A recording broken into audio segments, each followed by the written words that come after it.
If there's one thing we've learned about business and life, it's that people are the X factor.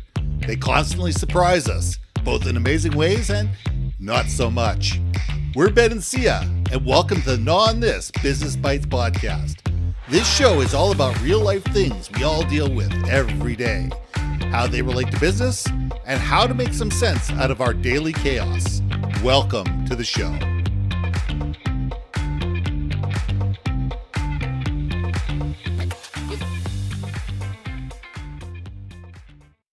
And welcome back to another episode of Gnaw on This Business Bytes. I'm Ben, and this is Syya. And this week, we want to talk about the psychology of deadlines. You know what? Everybody reach back, maybe not that far, maybe a long way back, to high school, university, and those papers that didn't get started, never till like 8 hours before those things were due. And it's amazing at times how brilliant some of those things were, or at least the professors thought it was brilliant. I've read some of those papers 10 years back and I went, did I write that? Did I understand that? Okay, well, we'll just go with that. It's amazing what pressure does to focus us. Some people crack, some people shine. And you need to desperately know yourself to sit there and say, okay, how do you run your life? I'm one of these people that lived my life on a schedule. I know what needs to be done. It is never, ever done at the last moment. It is usually done a day or two early. You know, it gives me time to edit it. It gives me time to reflect on it. It gives me time to change it and be able to put the best product forward for me. That's how I work. I know what the date is, but I put that date 2 days earlier. And that way it enables me to have that extra time to go back and look at it just to be on the safe side. Some people live their lives up to the 11th hour. And I'm not saying who, I'm not saying why, but there are people in my life that live their life at the 11th hour. And, nothing's a priority until it becomes a priority. And you know what? That's a different way of looking at things. I can't do it. It drives me absolutely insane. But then again, I'm one of these people that if I'm not 15 minutes early for something, I'm late. So let's gnaw on this, Syya. Let's chew on this one and see, how do we come up with the realization of the psychology of deadlines and why different people look at deadlines completely differently. So this is why you and I are friends. And I think Yes. this is the first time in a long time where I think you and I are not thinking alike, right? Like I am I try really hard to plan. Trust me, I try so hard to plan. I try, everyone, say it with me. Try so hard to plan, and yet something slips by. I edit, right? I create content all day long. There is a process to this. Mm-hmm. And I remember like always almost in tears. I don't cry, so I'll say it's the equivalent of me crying, but I was almost like frustrated tears. I'm like kind of yelling at my boyfriend, and I'm like, why the heck? How the heck? I just wasted an hour because I missed step 4. Like, and I have to start over, or me retroactively because I skipped 4, like it's causing me pain because I skipped it. It's almost like scrap it and start over again type of thing. And of course, my boyfriend's very similar to you, Mr. Logic, Mr. Write It All Out, Mr. Why don't you build a checklist? Well, the problem is, people, I look at that checklist and have you ever heard of the term like mind blindness? You Mm-hmm. look at it enough and you literally miss a step because you literally don't see it because you look at that all the time. Like on my desktop, I have a thing that says daily checklist, and it's just my clients. It doesn't have any action Sure. items. Yeah. It's just, hey, you have people paying you. Do you remember this name? Oh yeah, you haven't touched it in a while. You might want to touch it today, kind of vibe, right? Right. Uh, yes. If I don't put deadlines on for things for me, I try to do 2 weeks in advance of stuff. So that helps me with my brain realize if I screw up for an entire week, I'm not behind. You know what I mean? Right. I know you make fun of me. Like today, for example, like you called me and you're like, "Hey, we're doing this, right?" And I'm like, who are you?" Oh, today? Like, and then you, being the helpful person that you are, mister, see, I set alarms all the time. I set a lot of alarms. Sir, I become ear numb to alarms. I used to do that too. And again, and then I was like not snore queen. What's that called? Yeah. Snooze queen, Ignore. I just call it ignore queen. ignore queen, and it becomes too much. And that's when, again, what works for you may not work for others. I think deadlines, Absolutely. but it doesn't matter what kind of brain you are. To know that there is a deadline is to know everyone's marching on the same drum too. So you Yes. can't give a personality like me get it done whenever you want to get it done. It'll never get done. Right. And people like you are the kind that's like, what is my function? Cannot function. What is my so I because you know why? So I can prioritize better Exactly. what I need to do. So yeah, I'm Exactly. catching what you're pitching. I'm catching. I mean, I love our Saturday and Sunday, loving text that I send you. It says, "Sia, this is your loving Sunday morning wake up call. Reminder. This is your reminder. Oh yeah, we got to get the done. We got to get the pre-information out for this week's show. You know what? But Back off, peoples, all of you. You're but you know mean. what? But it works for us. I get my weekly snicker, and you get the we got to get this done, and it works for both of us, so that's okay. Because Yeah, the problem is sure. I can't do my part until you've done your part. So I know. Knowing that I'm your weakest link, I think it's hilarious. Like I'm your down the what's that called the factories.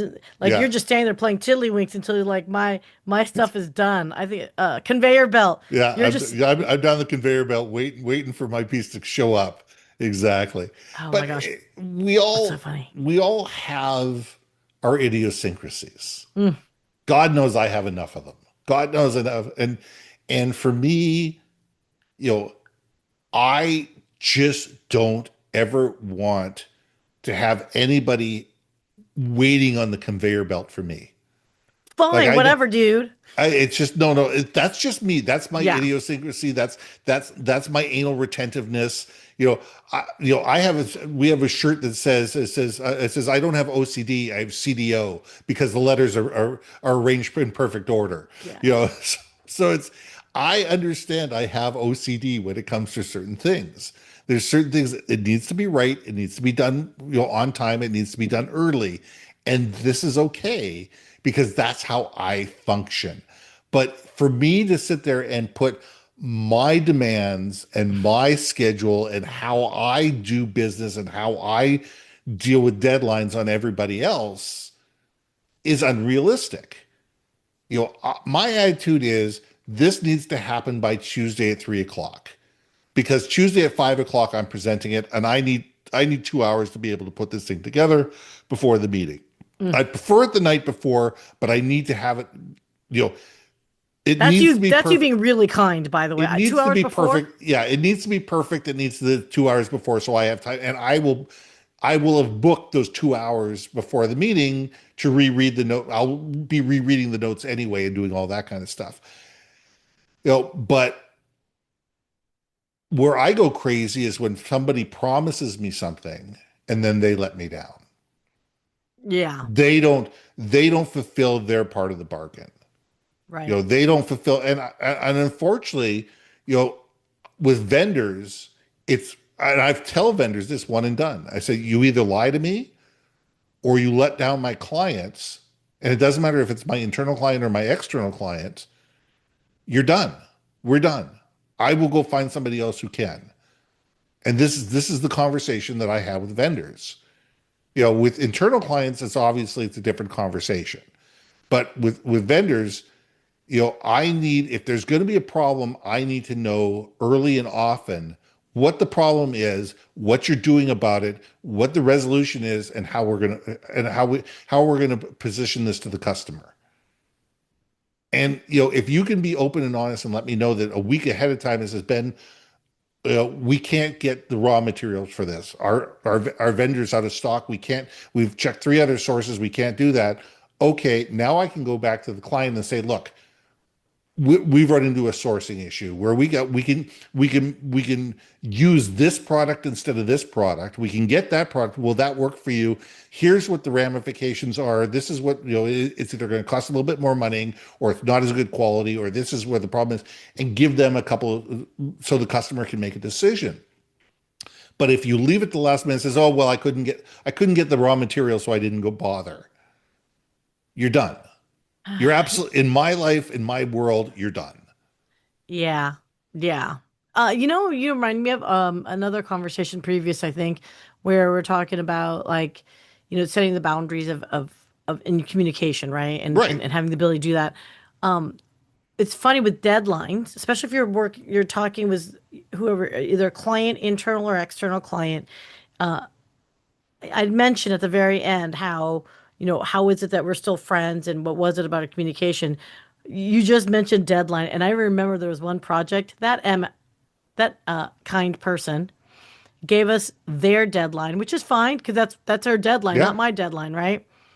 But that punk knew darned well, because I told him in advance, like, hey, there is some delays, but you need to get the order in so I can put you in priority and whatnot, right? And he Hmm. told me, well, I have a deadline, I need deliverable by X this date. Yeah. Well, he did his part. He got the PO in, which is great. Come to find out, he had heard that there was going to be a shortage of certain components and whatnot. And smart on him, kept pushing, say the drop dead date. I have to have Right. delivered by this Yeah. date. That thing sat there for 2 months Hmm. because he wanted to guarantee himself that he had it. So yes, I agree with deadline, but at some time point too, it's like, come Oh on, yeah. guy. I mean, yeah. I But mean, it's we've okay, all we've all fudged deadlines for, told people that we say we need to have it Tuesday when we really need to have it Friday. right? No, But and my attitude is that, you know what, I'd rather do that than have you deliver it on Friday afternoon when I'm trying to get into a FedEx package by 8 o'clock, by 5 o'clock. and heaven knows that happens. Yeah, no, 100, 100. But it is funny though how deadlines is that term is so arbitrary. Really, it depends on. It can be for real, and there are some people who Yes. really cut it close, right? And Oh, then there are absolutely. others that are like, and is that not such a you and me? Like I'm the kind that's like, just get it to me right before, dude. If we got it, we got it. You're like, so for peace of mind for everyone, we're going to have it a week prior to. We have the opportunity to asset tag everything in advance and like, yeah, I get it. I catch what you're Yeah. pitching. It is I mean, cracking me up though. Like it's an arbitrary concept, but it's also sometimes not for you to control. If you're in a service side of the things, it's sometimes it's nothing that you can control unless it's something you can control, right? So, yeah. I mean, I've also had customers that say this, I need it by a certain date. And I said, okay, this is going, yes, and. I says, yeah, we can do it by that mm. date, but we're going to have to airship it. We're And going to are have you to willing? we're Yeah. going to have to airship 10,000 pieces from China to the East Coast on an overnight in order to make to make that deadline. Are you willing to do that? He says, well, tell you what, how many days is it going to take? Well, it's going to be about 24 days on water and then rail across the country. He says, all right, well, why don't you get us 2,000 for that date and have the rest of it put on the water as soon as you can? When all of a sudden they realize that it's going to be an extra $60,000. Mm-hmm. It's amazing how priorities change. It's amazing, Exactly. amazing. All of a sudden people go, that's going to cost an extra $60,000. Huh. Yeah. Maybe we don't need all of it in New York City on the same day. We need 2,000 or we need 1,000 of these things, to be able to, present to customers or for a splash opening or for a limited release or whatever. But if the rest of the stuff gets there in 30 days later, we're okay with that. It's amazing how priorities shift and change, and how the psychology behind it shifts and changes when all of a sudden you let people know it's going to be another 60, 80, $100,000, to be able to meet their deadline. That's hilarious. Because now you're putting money where their mouth is. If it was a serious Exactly. deadline, oh, they would pay it. If it was that important, they would pay it. You know what I'm saying? Yeah. Well, I mean, I've told you this story about when I worked at Kinkos before. Is we had a client that needed to have something. They had people heading on a plane on Sunday night for an 8 o'clock Monday morning meeting, and they needed 250 copies of this 250 or 300 page color brochure or catalog, printed, collated, bound, tabs, everything for them to pick up so they could go right to the airport. Hmm. We closed down 2 or 3 stores to make this thing happen. I mean, we're talking 30 years ago. So printing full color was extremely slow at the time. The rip, Yes. just didn't have the rip technology, and then putting it all together. So therefore, yeah, we had to close down 3 stores, and they said we don't care what it costs because it's a $500 million. It's a $500 million proposal. If we don't have this information in our hands, we're out on a $500 million. Crazy. We just don't even get a sniff at it. So yeah, we worked our humps 24 hours a day for 3 days running to get this thing out the door, and we got it through. And all I got when they signed the visa was thank you very much.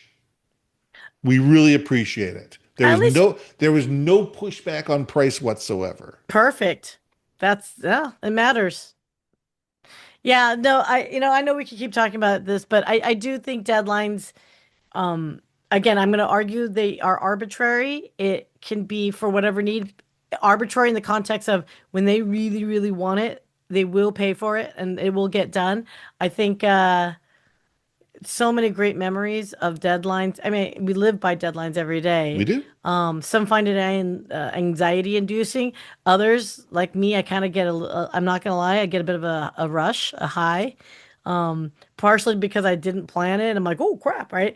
But yeah, no, it really, again, it goes back to a conversation I think we had way back when, or we haven't had it, which I would love, is really personality types. Really, Absolutely. some can excel in other areas. And maybe when you're leveling out your team or you're working with your team to know this particular section of the group performs well under stress.